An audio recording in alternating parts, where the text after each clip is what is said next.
Ito ang balitang dapat malaman ng taong bayan na tila pilit tinatago at pilit ayaw umanong ipalabas ng mga bayarang media sa publiko. Sadyang tunay talaga na hindi mananaig ang kasamaan laban sa katotohanan dahil Senator Rodante Marcoleta kumpiyansa at kumpirmado di umanong makakalaya na. Ito ang magandang balita mula sa kampo ni Senator Rodante Marcoleta na dapat umanong malaman ng taong bayan, partikular na ang mga solid supporters ni Senator Rodante Marcoleta. Pero bago tayo magpatuloy, kung bago ka pa lang sa aking channel ay huwag mo nang kalimutang mag-like, comment at mag-subscribe para lagi kang updated sa mga susunod nating video. Ayon sa kumpirmadong balita source online, Senador Marcoleta naghai ng not guilty plea. Naghai ng not guilty plea si Senator Rodante Marcoleta sa mga kasong isinampa laban sa kaniya sa Sandigan Bayan matapos siyang basahan ng sakdal. Bukod sa kasong plunder, naghain din siya ng not guilty plea sa kasong paglabag sa Presidential Decree No. 46 na nagbabawal sa mga opisyal ng pamahalaan na tumanggap ng regalo. Nagpasok din ng not guilty plea ang umano'y campaign donor at kapwa-akusado na si Joseph Espiritu kaugnay ng parehong kaso habang patuloy ang pagdinig sa Sandigang Bayan. At para sa buong detalye pa ng balita, narito't panoorin pa natin ang full video. Usapan natin ngayon, ito po, no?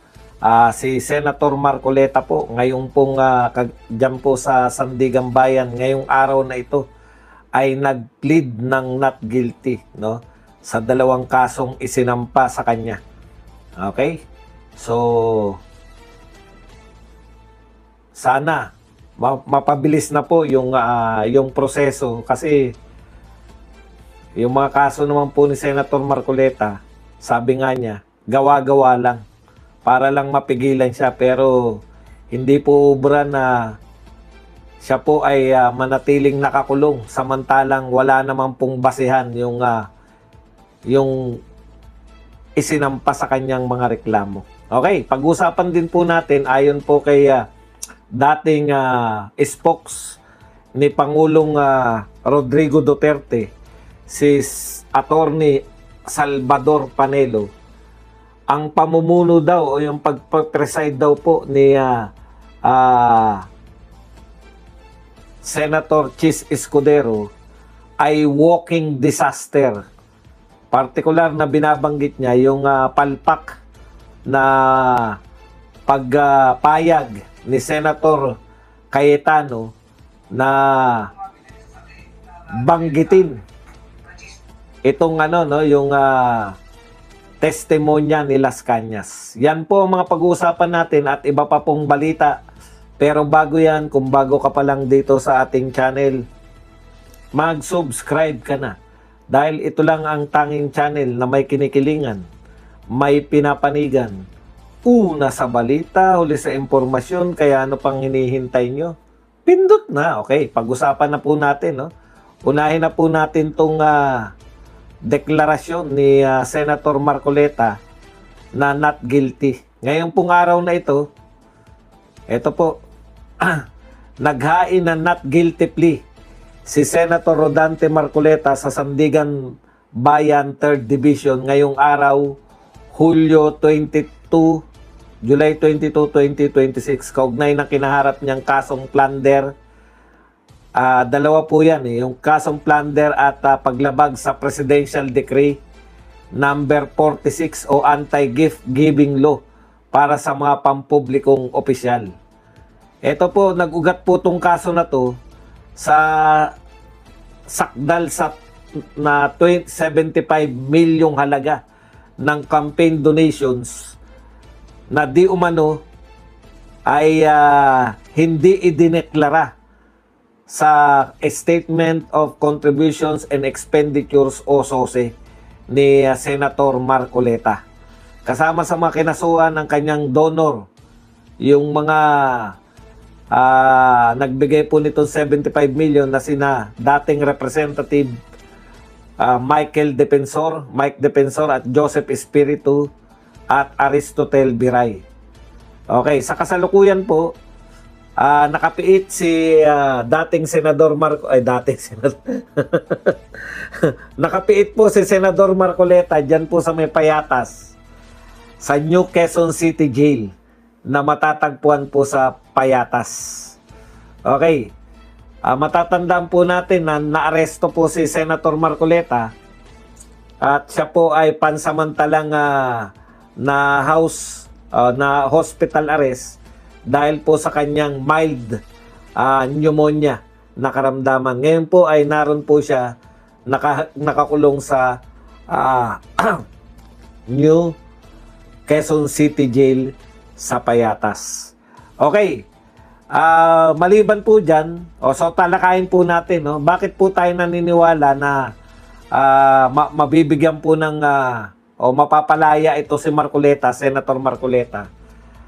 Dahil malinaw naman po yung sinampa po sa kanya na 75 million ay campaign donation. Wala naman pong nagsasabi na ito po ay binigay kay Senator Marcoleta para magkaroon po ng manghingi po ng pabor, no? Yun po kasi yung definition po ng kaso na Presidential Decree number 46 para maiwasan na magbigay ng pabor. Actually, yung nangyari po, hindi po nakahingi ng pabor yung mga nag-donate ng campaign donation kay Marcoleta, no?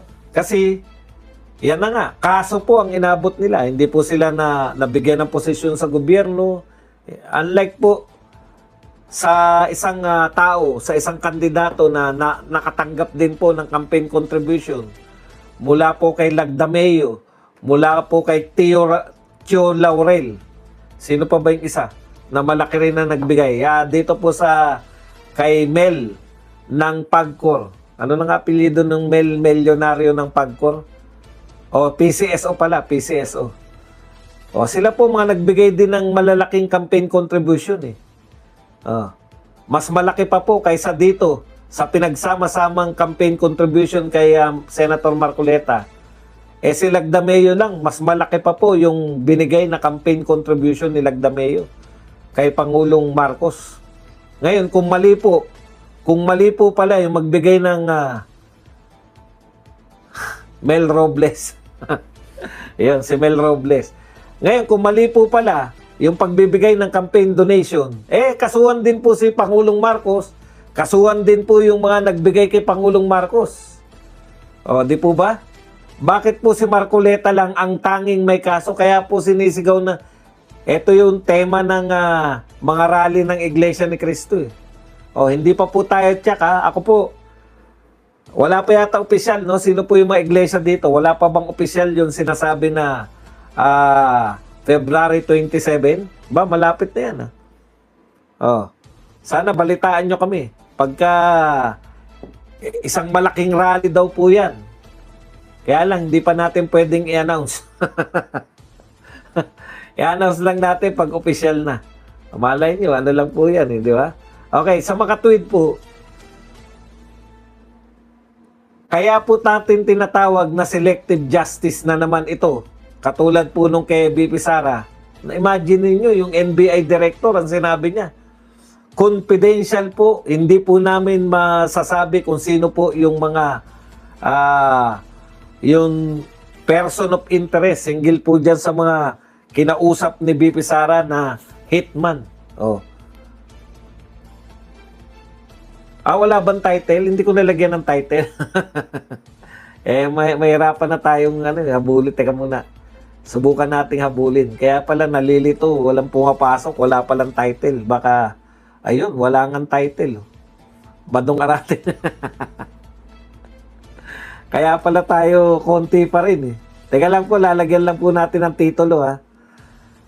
Kasi po, pag walang title, hindi po yan na nire-recommend ni YouTube eh. Meron ba naman Badong Aratilis Vlogs slide? Lalagyan lang po natin ng title. Nakalimutan ko, Marcoleta.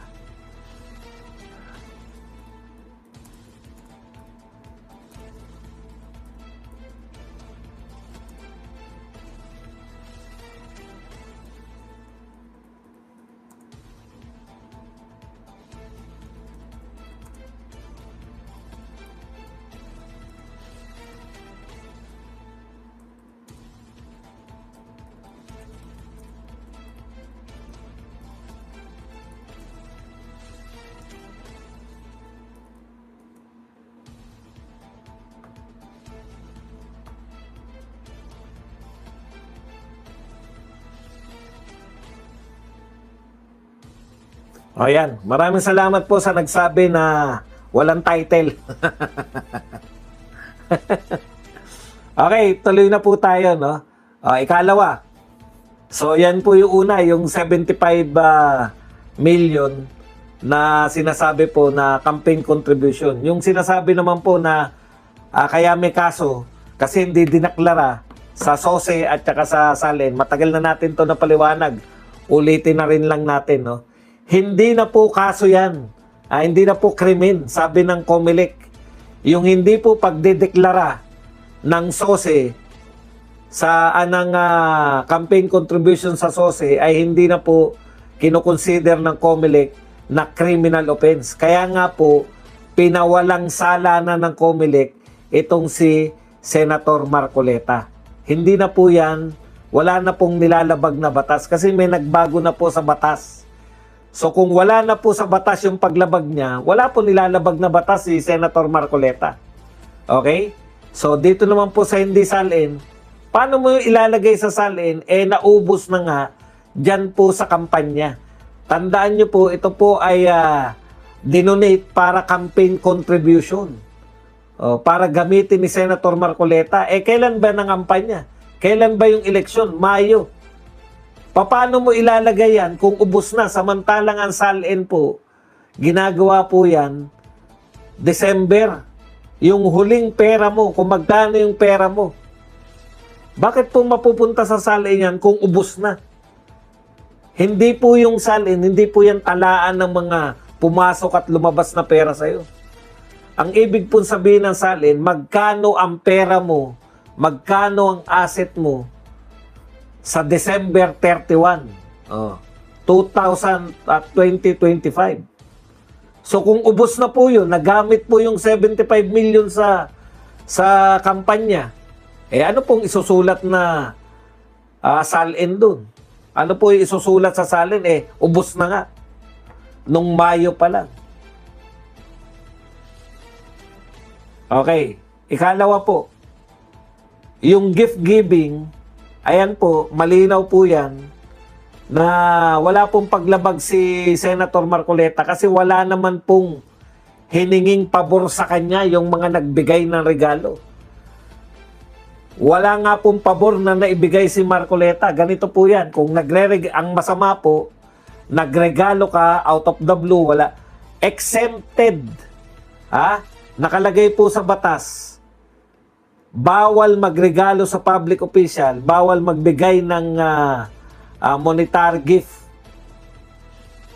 Pero ang exemption po ron, pwera lang kung ito ay campaign contribution.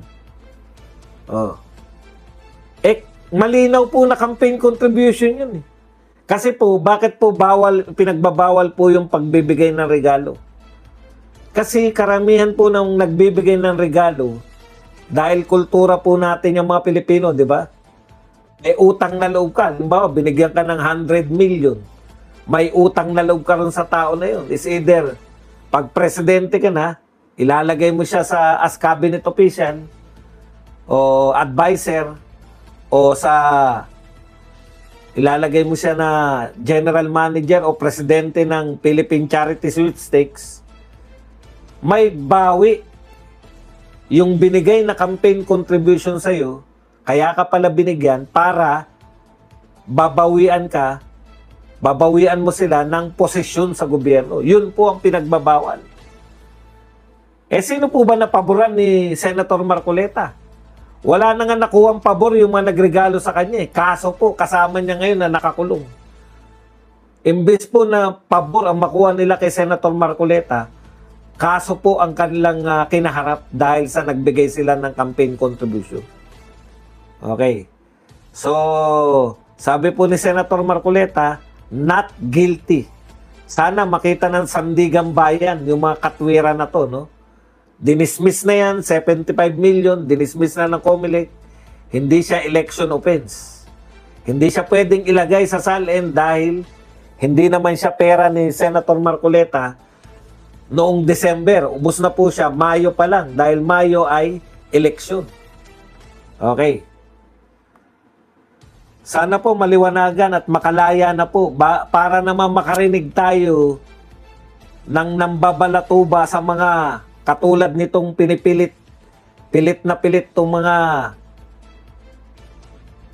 mga prosecutor na